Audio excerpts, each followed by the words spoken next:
Πνευματική σκληραγώγηση είναι η ικανότητα του να υπερνικάει κανείς δυσμενείς καταστάσεις με πρόσφορο τρόπο. Οι πνευματικά σκληροί άνθρωποι είναι απλώς καλύτεροι στο να ανακάμπτουν από τα προβλήματα και τις δυσκολίες και τα εμπόδια και μάλιστα σε πολύ σύντομο χρόνο σε σχέση με άλλους. Όλοι έχουμε ακούσει την έκφραση που λέει ότι ο χρόνος θεραπεύει όλες τις πληγές. Με αρκετό χρόνο μπορούμε να ξεπεράσουμε τα πάντα. Οι πνευματικά σκληροί άνθρωποι χρειάζονται πολύ λιγότερο χρόνο για να ξεπεράσουν κάτι. Η ανθεκτικότητα αυτή είναι ικανότητα. Δεν γεννιόμαστε απαραίτητα με αυτήν. Μπορούμε όμως να την αναπτύξουμε όπως κάθε άλλη ικανότητα. Πώς? Ασκώντας τη. Η έλλειψή της, από την άλλη μεριά, μπορεί να οφείλεται σε πολλά βαθύτερα ψυχολογικά αίτια.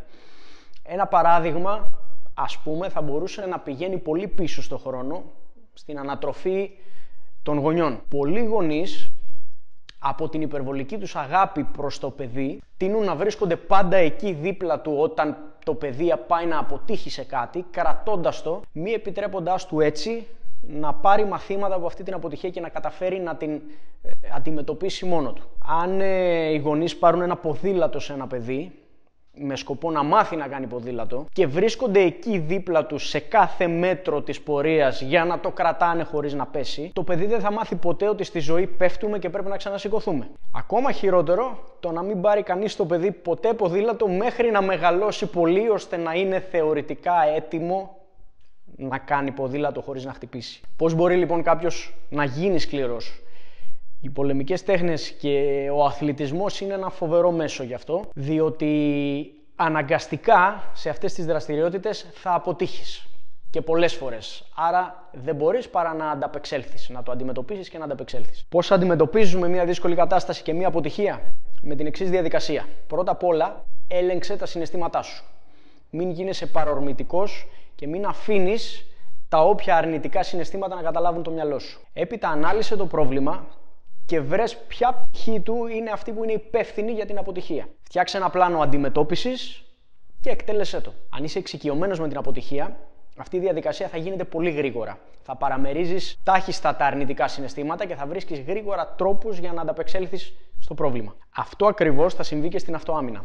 Θα βρίσκεσαι πάντα σε μειονεκτική θέση όταν δεχτείς επίθεση. Το ερώτημα είναι, θα ξεπεράσεις το σοκ, τη δυσκολία και την αδικία γρήγορα ώστε να αντιδράσεις, ή θα κολλήσεις? Πολλοί άνθρωποι οι οποίοι ασκούνται στην αυτοάμυνα, έχει τύχει να συμβεί κάτι σε αυτούς έξω στον δρόμο και έρχονται και ρωτούν, η τάδε τεχνική δεν μου βγήκε και γιατί δεν λειτουργήσε το σώμα μου όπως έχω μάθει και ούτω καθεξής. Πολλές φορές για την αποτυχία δεν ευθύνεται η τεχνική ή το σύστημα που μελετάς. Ευθύνεται το ότι υπάρχει έλλειψη πνευματικής σκληραγώγησης.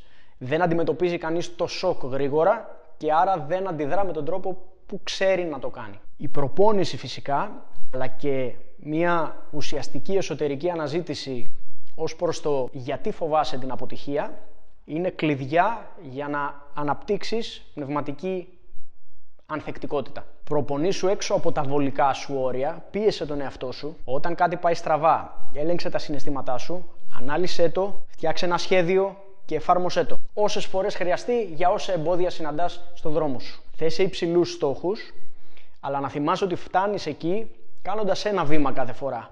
Μη φοβάσαι όμως να μπεις στα δύσκολα. Μείνε ταπεινός μπροστά στα διδάγματα της ήττας και της αποτυχίας και άφησέ τα να σου δώσουν καύσιμο για να συνεχίσεις. Μην τους επιτρέψεις όμως να σε κάψουν. Αυτός είναι ο τρόπος να χτίσεις ψυχική και πνευματική δύναμη, η οποία θα σε βοηθήσει να αντιμετωπίσεις καλύτερα το φόβο ενάντια στο άγνωστο, εάν συμβεί κάτι έξω στο δρόμο, αλλά και όποιο εμπόδιο συναντήσεις στην πραγματική σου ζωή.